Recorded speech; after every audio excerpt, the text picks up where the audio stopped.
roughly how it's this is roughly how it is in NHS. I don't know how other departments are, but I'm just talking from medicine point of view. So normally there's usually a handover meeting in the morning. Sometimes there's like ward-based handover meeting, which in my own trust is being led by the nurses, especially the charge nurse. They will tell you about the patients in the ward, the very unwell ones, the ones that needs to be highlighted, the ones that query going home today. Just a sort of the nurse will discuss the patients, just brief summary discussion about all the patients in the ward and what they presented. Just a quick, let's say like a quick catch up sort of. And then the acute handovers, usually the acute for acute medicine, they're usually conducted by the night team. The night team discusses the patients they've seen over the night and the ones that needs to be seen, the new ones, the unwell ones, basically the unwell patients, the new ones, and that's all. Just a brief summary of everything. So the typical ward round can be led by a consultant, can be led by a registrar.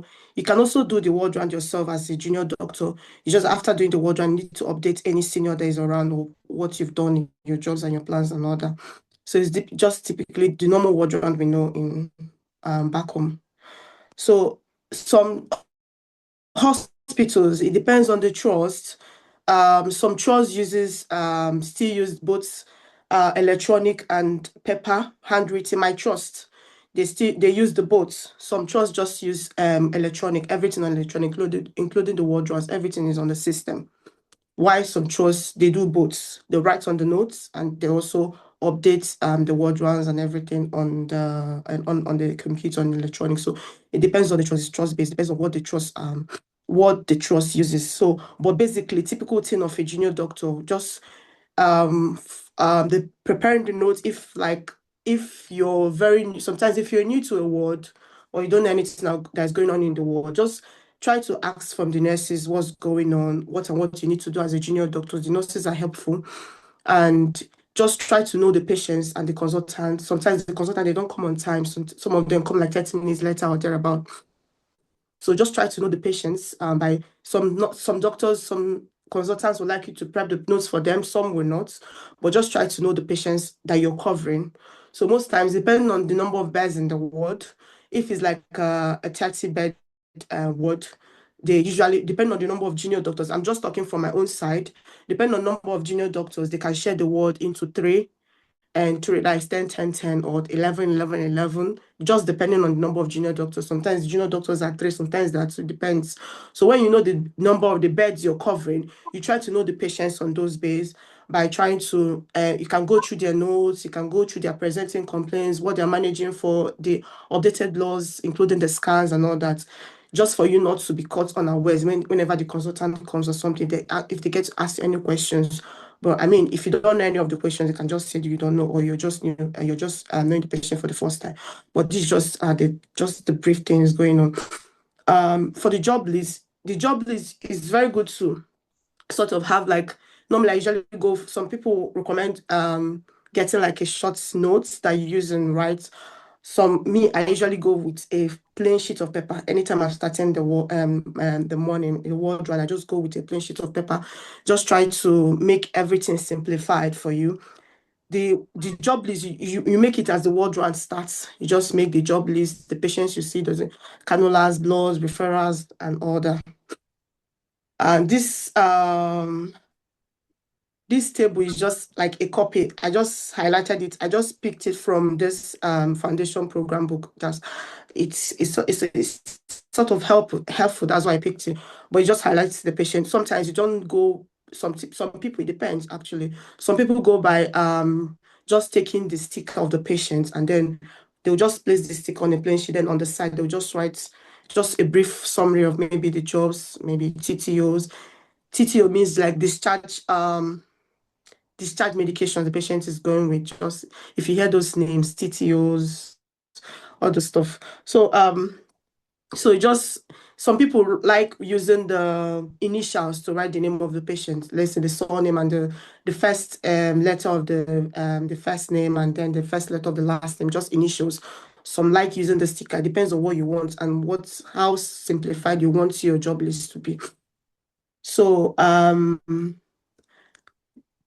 then documentation in terms of ward rounds, like I mentioned before, some trust uses electronic, and if it's for electronic, they simplify the word round in such a way that it's very easy to just they just put it on situation assessment or the some just like an SBAR approach, situation background assessment on the electronic. You just need to type one or two lines on what the patient presented with, the management, the background history, the updated bloods. It just automatically updates the blood. You don't need to put all the bloods.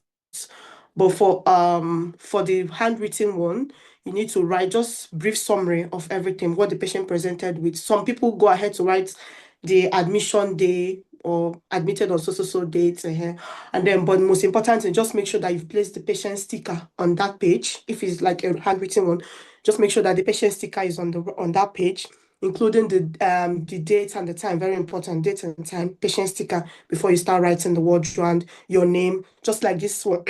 Just like I highlighted this stuff still from that foundation program book. So just the word round, ST4, ST1, ST2, your name, just your role. Most times I just write my name. People usually prefer their surname. Some people go ahead to write their first name. Depends on how you want to be addressed. But generally, surname is preferred. So, and then what the patient presented with, their background history or past medical history, updated bloods, and then their new score. Then it just sometimes SOAP approach makes it a bit simpler. Like it just summarizes everything, just in case you're trying to remember what and what to put. But most times, see, if you get to know the approach, it makes it very easy. Although this depends on consultants. Some consultants don't like writing people to write so many stuffs for them. Like I mentioned before, some of them wants to write themselves. Some wants the junior doctors to just try and write one or two lines for them, and then that's it. So it depends. But sometimes I do prefer, like the other trust I work in, I do prefer the electronic one because it makes it tables everything. Like you don't need to type too much, you don't need to write so much, just straight to the point. But these are the basic things, just the most important thing.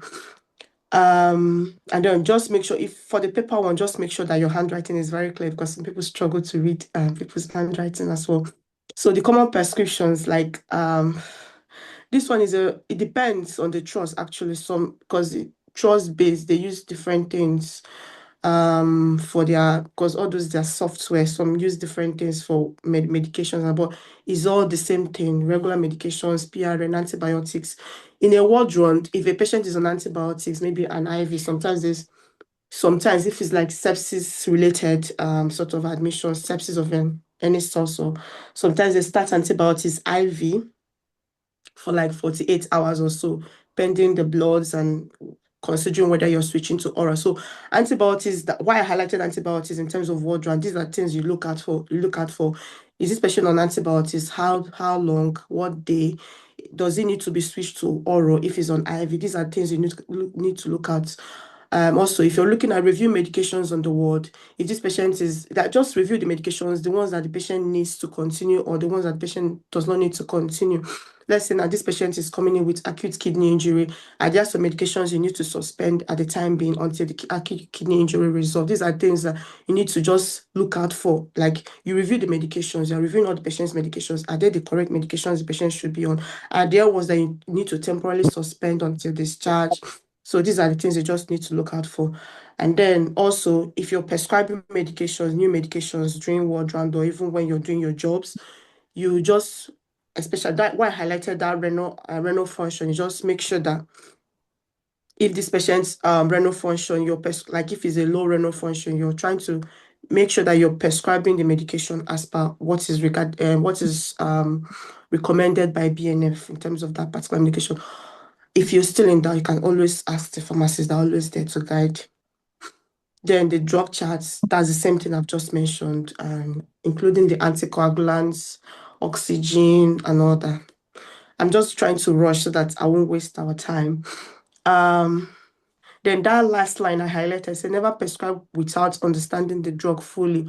Always seek the assistance of a pharmacist. They're always there to help. They're always there if you're in doubt or if you don't know the hospital, because most trusts have their policy, they have their guidelines. Everything is on the intranet, like the hospital guidelines. So if you're in doubt or if you don't know this particular medication or how it's being prescribed, you can always seek the help of the or assistance of the pharmacist. Then for the treatment escalation plan, that's the resuscitation. So this one is like it defines the ceiling of care of a patient. Most times, usually this ceiling of care is not, how do I put it? Most times you see it more in geriatric wards, like all these elderly patient, but it's not only in geriatric wards, it's general, to be honest. But it just helps you to know where you're stopping in terms of treatment, the level of care you're giving the patient. But to my own best understanding, I know it's not usually for all patients. It's if a patient is fit or a young patient, you don't discuss treatment escalation plan because this patient is fit and does not have any um end organ damage or something. So those ones are just for full escalation. So they cannot go to HD, ICU, HDU, anything. But sometimes if a patient like have like one organ damage, maybe like let's say for example respiratory, and maybe this patient has maybe end stage COPD or something, maybe just one organ. In some patients, and also there are also other considerations too. This topic alone is like a very vast topic, so there are so many things to discuss, and most times, like I mentioned, that the first line on the others on this in the middle slide, it said the decision should be initiated at consultant or registrar level. Sometimes, as an SHO, you can put a DNR form. That's the respect.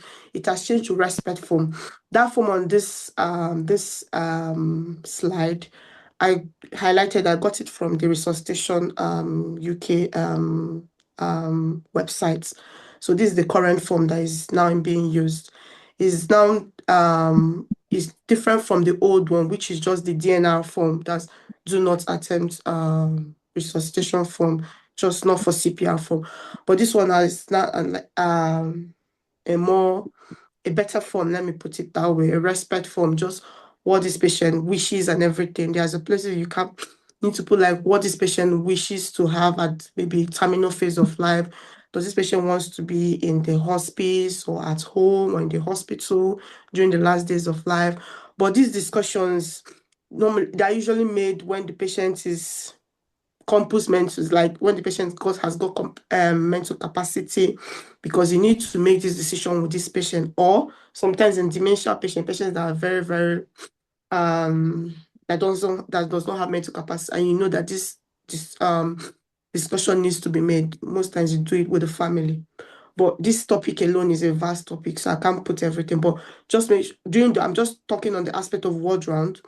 During ward round, sometimes if a patient, like unwell patients, very, very unwell patients, like patients that are using high, like news of 7 or 8, maybe they're requiring oxygen, their blood pressure is low, and they're tachypneic. So all those unwell patients, try to make sure that they have a treat, and they're very, very ill, and they have so many comorbidities, including cancer, metastatic cancer, and all the rest. Just try and make sure that this patient has got a treatment escalation plan.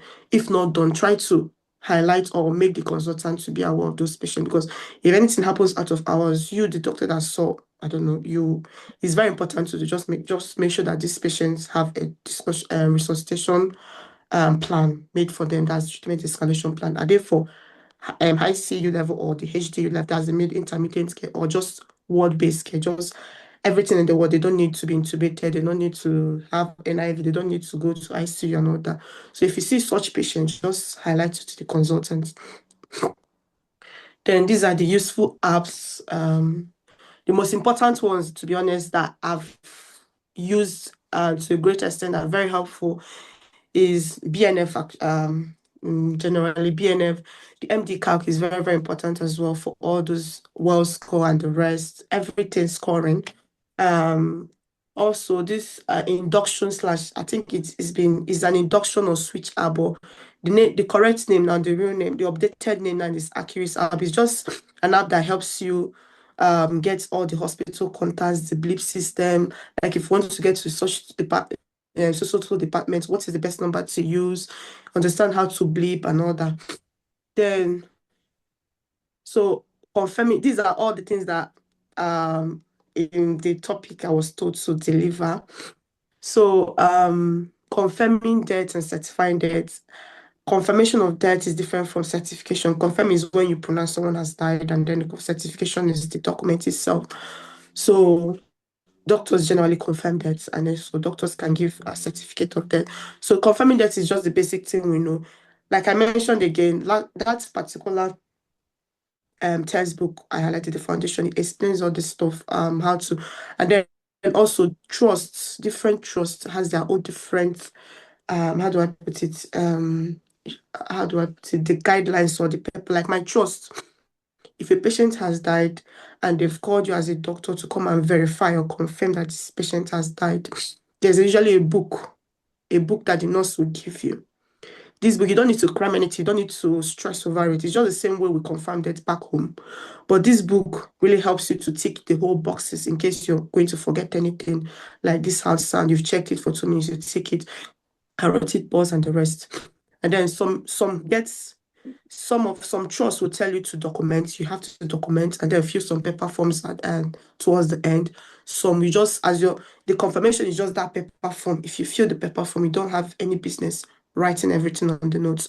So, but this confirmation I've put here just like an example from that textbook of confirmation of death. And then remember, I forgot to mention at the end of your documentation, let's say your ward round, you've done your ward rounds, your plan, the presenting complaints, the bloods, updated bloods and everything, then the examination findings, the impression and the plan. Make sure you sign at the end of your ward round. And when you're signing, put your name and most importantly, your NHS number or your bleep number. Depends. Some people put their their GMC number. Some people just put their bleep number, depending. That's if you're carrying a bleep, or you can just put your row. So most times it's recommended you put your name, your row, and maybe your GMC number. Yeah, it's very important as well. Just like how this patient has highlighted, and this sample I've displayed here. So towards the end, on that very last the bottom of the picture, it says Dr. CJ Flynn, something F1 belief number. It's just something similar, just your name and your row, maybe your GMC number. Some people go as well as making it a bit, how will I put it? Let's say fizzy or something, but some people like they usually they have a printed, how do I put it? The customized name and tag they usually use just like a stick or something. They just stick it, but it depends. It depends on what you want. But just make sure you sign that. It's a document.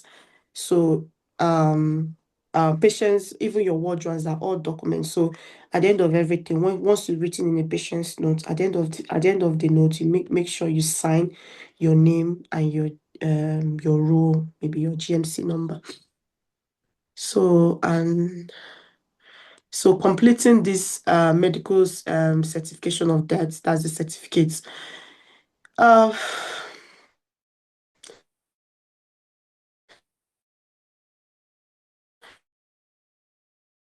Generally, like this last one written, but most times where the confusion comes is the cause of death. So most times if you're in doubt or of what to write as the major cause of death, like it has this 1A and 1B section and 1C as well. It's just like a pathological, like what caused this patient's death, the major thing that caused the death, and then the B is the pathology that led to the cause of death, something like that. I brought a sample, I highlighted a sample from Wikimedis, but I think and it has been updated. This is the main page, I think so. But I think there's a little update to it, to the back. I can't remember, but this is not the updated one, but this is what it looks like. I couldn't find the updated one because I know the updated one, there is a back page to it where it says if patient is on pacemaker or something. I've forgotten. So, but this is just what it looks like. It's very simplified. So most times if you're in doubt of what this the actual cause of death is usually best is usually very good to let the consultant know. Sometimes the consultant tells you what to write on 1A or 1B section of the certificate. So in summary, ask questions. There's nothing as a silly one. Prioritize patient safety and work as a team. Look out for yourself too. And then I forgot to mention in the typical ward round, normally just like the rule after the handover and then the ward run starts, then usually in the middle of the day around 11:30, some trust does it 11:30, some 12 p.m. There's usually like a huddle, like you convert again. It's just like an MDT sort of meeting where the consultants, the junior doctors, the nurses, the physiotherapists, including the occupational therapists, and then the discharge team, like the discharge liaison officers and the nurses, they come together, and then you update them on all the patients you've seen in the day, like all the patients you saw during the ward round, what their plans are, the patients that are going home, the ones that will continue to stay. Then if it's an acute ward, the ones that are going to different wards or all those bits. So these teams are here to like for the people that needs like therapy, like occupational therapy to sort their discharges or where they're going to in terms of going home, or the people that needs physiotherapy in terms of mobility to regain their mobility. All these things are discussed in that MDT meeting sort of. So usually they do it in the midday or middle of the round, before everything at the end of ward one, usually before everything continues. So it's usually done. So there's usually like a morning ward round where sometimes in wards some nurses will just update you on all the patients, just a quick one, just the nurse and the doctors. But that middle one at the end of the ward round, usually my trust does it 11:30, some 12. It depends on the ward, that you're. So they do it. I'm talking from medicine. I don't know how other departments are like surgery. I think they should have a different aspect, but this is what we usually do. So in the after the ward round, like around 12-ish or 11:30, they come together and discuss all the patients, their plan, who is going, who is not going, who is staying, who is going to a different ward and all that. So this helps everyone to plan ahead and on what's going on. So after everything, when you've made your job list, you need to prioritize.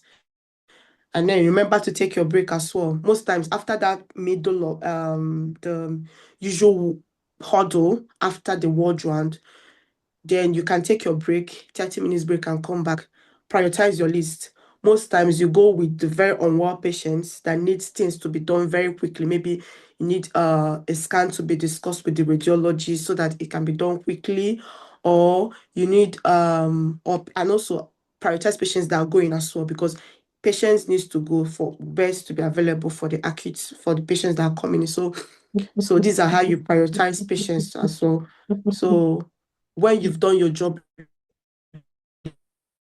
you need to know the ones that come first and the ones you need to do that are very acute, urgent, before you can take your break and come back and do the less urgent ones. But these are the things you need to do before. So normally, this is just, I don't know if I'm missing anything, but this is just basically how a day-to-day ward round of NHS doctor, unless I'm missing anything.